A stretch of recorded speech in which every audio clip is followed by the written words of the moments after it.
Le dispositif AJA est un dispositif d'accompagnement des adolescents et jeunes adultes âgés de 15 à 30 ans. Dispositif qui accompagne également les proches de ces jeunes patients. Et il a été mis en place au CGFL en 2018.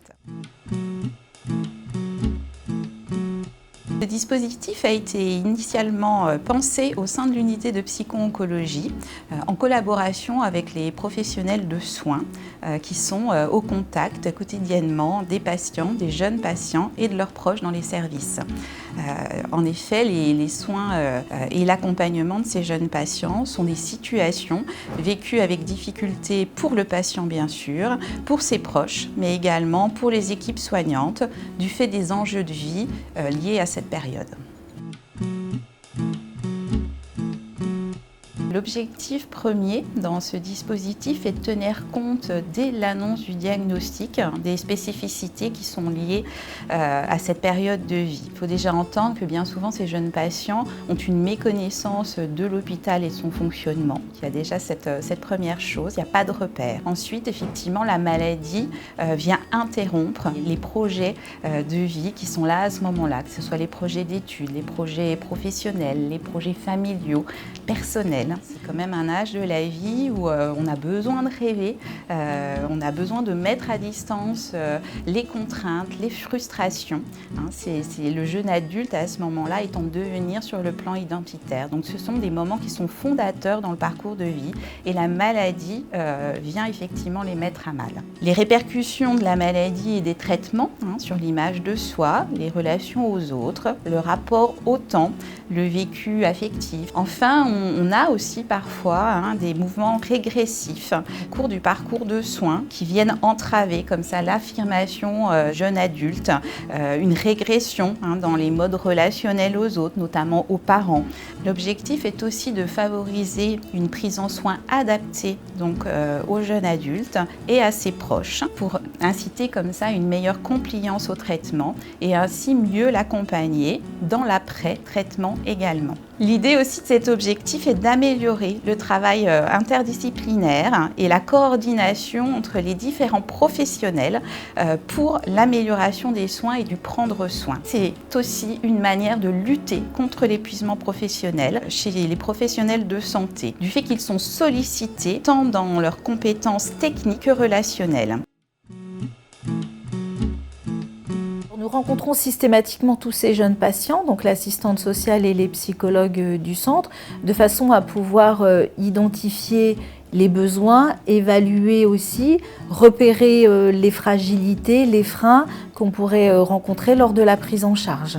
Cette rencontre est aussi l'occasion de pouvoir diffuser de l'information aux patients et à la famille. Le dossier du patient sera ensuite présenté en RCP. La RCP est une réunion qui réunit l'ensemble des professionnels des soins de support, c'est-à-dire par exemple la kinésithérapeute, la diététicienne, le médecin de la douleur. Cette réunion est l'occasion pour tous les professionnels de découvrir le patient et de pouvoir être à disposition si à un moment donné de la prise en charge, ils ont besoin d'intervenir. Si un traitement de chimiothérapie est proposé au patient, il aura l'occasion aussi de rencontrer l'infirmière d'annonce qui permet sur un temps vraiment privilégié de pouvoir poser toutes les questions en lien avec le traitement et de répondre à ses interrogations et ses inquiétudes.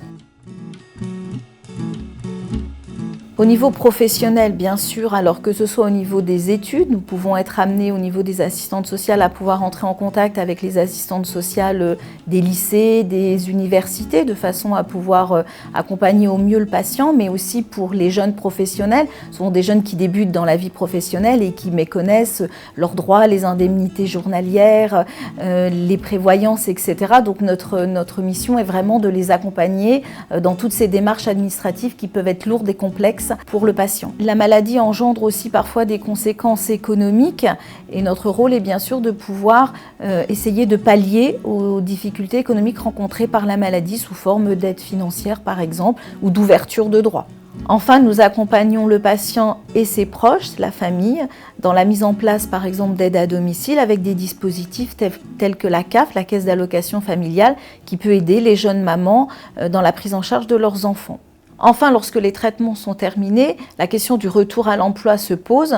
Une consultation d'aide à la reprise du travail a été mise en place au centre pour informer et accompagner les jeunes patients dans cette reprise du travail. D'autre part, nous pouvons aussi parfois être amenés à déposer un dossier de reconnaissance en qualité de travailleur handicapé auprès de la MDPH, lorsque les conséquences de la maladie impactent la reprise du travail.